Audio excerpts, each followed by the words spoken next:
आप राजनीति के ऊपर सब कुछ कह देते हो।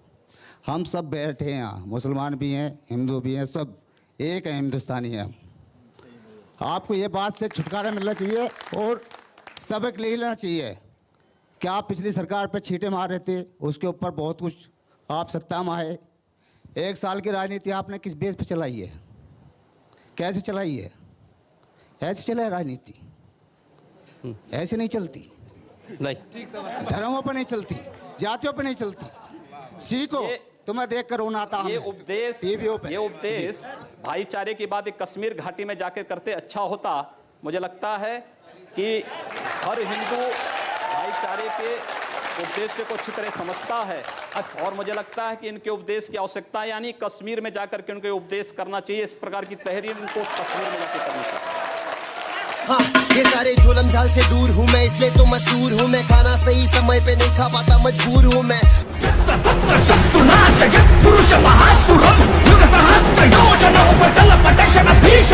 आदित्यनाथ जी, मेरा नाम इस्लामुद्दीन है।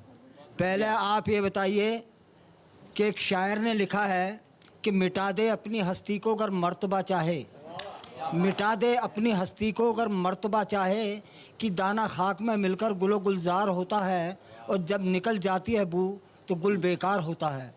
आप फ़कीरी लाइन हैं, तो आप दुनिया में क्यों पड़े हुए हैं? आप पहाड़ों में जाके तपस्या क्यों नहीं कर रहे? फ़कीर को चाहिए क्या? कौमी पक्ष चाहिए। फ़कीर को चाहिए कि बुलंदी पर पहुंचना और अपने खुदा से मिलना, उससे ताल्लुकात जोड़ना है। तुम जो ये द्वेष फैला रहे हो, ये जो राजनीति गंदी कर रहे हो, इस देश का बेड़ा गर्क करने पर तुलोगे नहीं। अभी मेरे 2-3 सवाल होंगे, एक जवाब ले लीजिए, जवाब ले लीजिए। मुझे लगता है इनको भारत के सन्यास का मतलब ही नहीं पता है अभी तक। बुद्ध ज्ञान प्राप्त होने के बाद अपने जीवन के 46 वर्ष लोक कल्याण के लिए समर्पित करते हैं। इस देश के अंदर ऋषि परंपरा राष्ट्रीयता के लिए समर्पित रही है और हम भी भारत की इसी राष्ट्रीयता को समर्पित होकर के राजनीति को एक मंच बना करके कार्य कर रहे हैं, जहां पर भारतीय राष्ट्रीयता का गला दबाने का कार्य हो रहा है। उन गला दबाने वालों को दरकिनार करने के लिए उस मंच के रूप में हम लोगों ने इस राजनीति को स्वीकार किया है।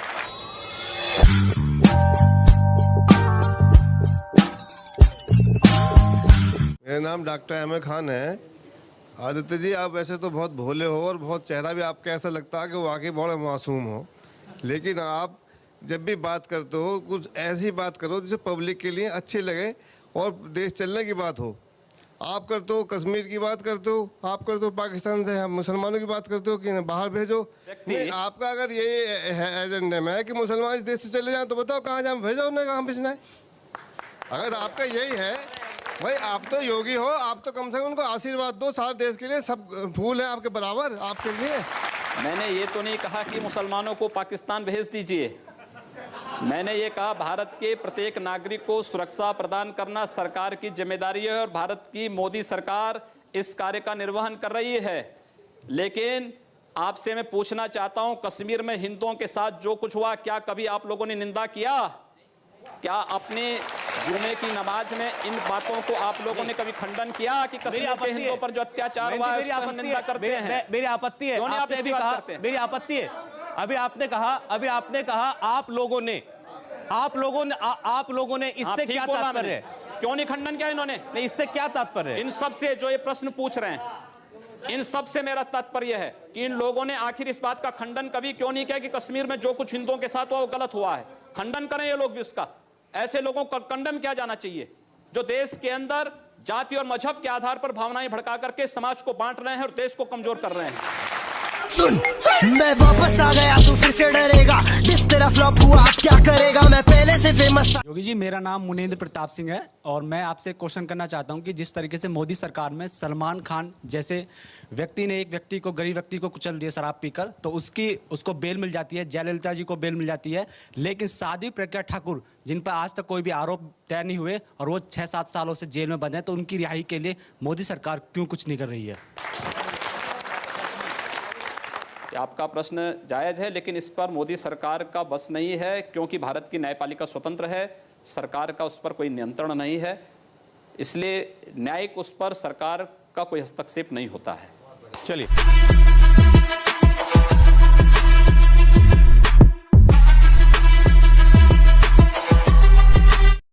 लेकिन वही दुनिया का सबसे ताकतवर मुल्क का नेता बराक ओबामा वो भारत आते हैं, प्रधानमंत्री मोदी के साथ उनकी दोस्ती के चर्चे होते हैं और वो जाते जाते क्या कहते हैं कि भारत में धार्मिक सहिष्णुता घटी है। भारत में अगर आज महात्मा गांधी जिंदा होते तो उन्हें बहुत दुख पहुंचता। क्यों ऐसे हम माहौल पैदा कर रहे हैं कि हमारे प्रधानमंत्री को भी शर्मिंदा होना पड़े? सबसे पहले मैं ओबामा से पूछना चाहता हूं कि वहां 2 मंदिरों पर हमले हुए, ओबामा ने माफी मांगी? दूसरा प्रश्न ये कि सबसे अधिक नस्ली भेदभाव तो अमेरिका के अंदर होते हैं और उस नस्ली भेदभाव की उपज ही है ओबामा। दूसरा ये कि भारत के अंदर हिंदू अगर नस्ली भेदभाव में विश्वास करता या मजहबी या मजहब के आधार पर या धर्म के आधार पर बांटने में विश्वास करता तो 1947 में ही आर पार हो गया होता। हिंदू से बड़ा सहिष्णु कोई नहीं, और हिंदुस्तान में अगर सेकुलरिज्म जिंदा है तो इसलिए क्योंकि हिंदू बाहुल्य भारत है, बहुसंख्यक यहाँ का हिंदू है, इसलिए है। हमें इसको भी स्वीकार करना चाहिए। इस बार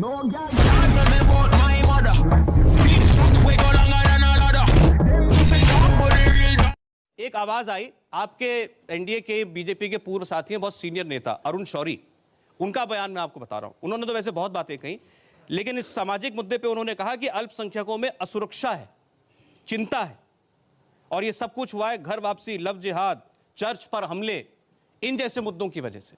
ये आपके साथी थे। देखिए, अरुण शौरी जी के वक्तव्य का खंडन हो चुका है पहले ही। दूसरा, जो बातें आप कर रहे हैं चर्च पर हमले के लिए, आपको याद होगा जब अटल जी की सरकार थी इस देश में 1998-99 में बनी थी, उस समय बेंगलोर में कुछ चर्चों पर हमले हुए थे और दीनदयाल अंजुमन नामक एक संगठन उसके लिए जिम्मेदार पाया गया था। और उस समय भी आपने देखा होगा आगरा में एक चर्च पर हमला हुआ तो पता लगा कि एक ईसाई महिला का कोई प्रेमी था, रिक्शा चालक, उसने हमला किया था। अब उसके लिए आप हिंदू समाज को और सरकार को दोषी ठहराएं तो मुझे लगता है कि स्वयं आप विकास के एजेंडे से स्वयं हट रहे हैं और आम जनता का ध्यान विकास के एजेंडे से भटका रहे हैं।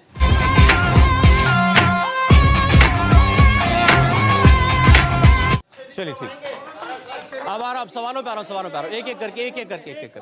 मेरा नाम राजेश चौधरी है। नमस्कार जी। और ये सामाजिक सांप्रदायिकता फैलाने का कि योगी जी को जेल जाना चाहिए, मोदी जी को जेल जाना चाहिए, हमारे बीच से एक दर्शक ने कहा था, तो मैं कहना चाहता हूं जो सांप्रदायिकता को सबसे ज्यादा बढ़ावा देते हैं उनका नाम है ओवैसी। तो ओवैसी को भी तो जेल में डालना चाहिए, ओवैसी को भी तो जेल में डालना चाहिए। आपको जो है इन्होंने जो बात कही है, मुझे लगता है कि इस प्रकार के जिहादी उन्मादियों का नाम ही लेना अपने आप में पाप है, इसलिए इन पापों का नाम मत लीजिए, जाने दीजिए, इसको छोड़ दीजिए। गजब बेइज्जती है। मेरा नाम शाहिद चंगेजी है। अदिति जी महाराज, मैं आपसे एक प्रश्न पूछना चाहता हूँ, क्या राम जी ने ऐसा करा है जैसा आप कर रहे हैं? अरे राम जी के आदर्शों पे चल रहे हैं, आपको भी राम जी से आदर्शों के आदर्श मुझे राम जी से, आपसे ज्यादा प्यार मैं राम जी से करता हूँ, लेकिन इसका मतलब ये नहीं है कि आप जबान करते हैं तो राम मंदिर के निर्माण के लिए आह्वान करिए। राम मंदिर की अगर आप बात कर रहे हैं तो राम मंदिर के लिए राजा मान सिंह उन्होंने अकबर के किले में तो बनवा लिया मंदिर, ये क्यों नहीं बनवा लिया? उनकी जो रानी थी अकबर का किला, रानी जोताबाई, तो भारत की धरती में मेरी सुनिए, रानी जोताबाई उस टाइम पे अकबर की महारानी हुआ करती थी, उन्हें ध्यान नहीं आया राम जन्मभूमि का। आपको ध्यान आ रहा है, उनको ध्यान नहीं आया कि राम मंदिर मुझे भी याद आ रहा है जी। आपको ये भी याद रखना चाहिए कि इस देश में चंद्रगुप्त को भी किसी सेल्यूकस ने अपनी कन्या दी थी और राणा कुंभा को भी किसी मुस्लिम फकीर ने अपनी कन्या दी थी। बिल्कुल दी होगी, याद रखना। हिंदू इन सब चीजों को नहीं करता है। अजी मैं ये कह रहा हूँ, करते नहीं, मैं कह रहा हूँ महारानी ने क्यों नहीं राम जन्मभूमि के लिए राजा से कहा राम मंदिर अयोध्या में बनेगा। भाई किले के अंदर उन्होंने मंदिर बनवा लिया। एक प्रश्न बनाइए ना फिर। अदिति जी एक बात और सुनिए, मुसलमानों ने यहाँ 700 साल हुकूमत की है। अगर धर्म परिवर्तन का ये जो आप कह रहे हैं तो ये सारे यहाँ मुसलमानों के, हुकूमत करने वाले हिंदू मुसलमानों ने हमेशा ही म्यूजिक लग गए